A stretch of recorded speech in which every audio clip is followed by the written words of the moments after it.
एक आदमी लाल phone booth में घुस गया। उसे ध्यान नहीं रहा कि उसके पीछे लगा लोहे का दरवाजा धीरे धीरे बंद हो रहा है। उसने कॉल करने के लिए सिक्का डाला, लेकिन फोन खराब था जिससे कॉल नहीं लगा। $1 जाने के कारण उसे गुस्सा आ गया। वह बाहर निकलने लगा, लेकिन देखा कि लोहे का दरवाजा खुल ही नहीं रहा। वह उलझन में पड़ गया। उसे लगा शायद किसी ने उसके साथ मजाक किया है। सूरज की रोशनी सीधी उस बूथ पर पड़ रही थी, जिससे वह आदमी धीरे धीरे चिड़चिड़ा होने लगा। सड़क से होते हुए 2 लोग गुजर रहे थे। उसने जल्दी जल्दी कांच पर थपकी दी ताकि वे मदद के लिए आए। वे रुक गए। उसकी आवाज बाहर नहीं आ रही थी, लेकिन उसके इशारों से वे समझ गए। उन्होंने बाहर से जोर लगाया। आदमी ने अंदर से ताकत लगाई, फिर भी दरवाजा नहीं खुला। धीरे धीरे और लोग देखने के लिए इकट्ठा होने लगे। उन्होंने अपनी घड़ियां देखी और वे काम पर निकल गए। ऑफिस जाने वाले लोग भी उसे देखने लगे। तभी एक ताकतवर आदमी आया। उसने दरवाजा खोलने की कोशिश की, लेकिन हैंडल टूट गया। फिर भी वह दरवाजा नहीं खोल सका। लोग उस पर हंसने लगे। उसने अपने शरीर से कांच तोड़ने की कोशिश की, लेकिन वह फिर भी नाकाम रहा। वह शर्मिंदा होकर वहां से चला गया। तभी एक अनुभवी मरम्मत करने वाला आया। उसने ध्यान से पूरा बूथ देखा, लेकिन उसे एक भी पेंच नहीं मिला। उसने दरारों को खोलने की कोशिश की, लेकिन वो भी नाकाम रहा। उसने टूटा हुआ हैंडल फिर से लगा दिया और चला गया। जैसे जैसे लोग बढ़ते गए,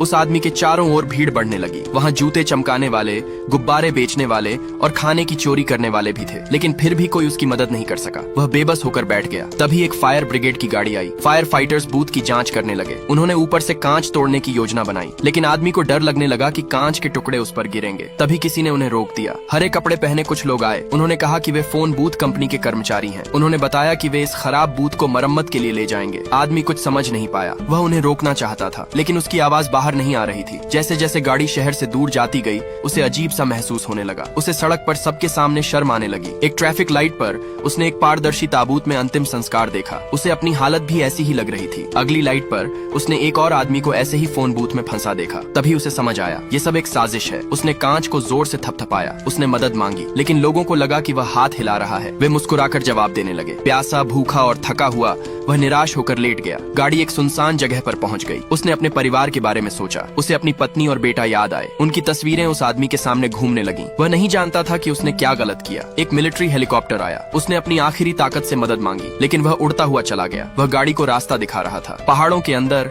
वह एक ऐसी जगह पहुंचा जहां लोग फोन बूथ बना रहे थे। ऐसे फोन बूथ जिन्हें खोला नहीं जा सकता था। हर एक बूथ का मतलब था एक इंसान को हमेशा के लिए फंसा देना। एक क्रेन ने उसे बूथ समेत उठाया और कन्वेयर बेल्ट पर रख दिया। उसके सामने और भी लोग थे। वे भी सब उसी तरह फंसे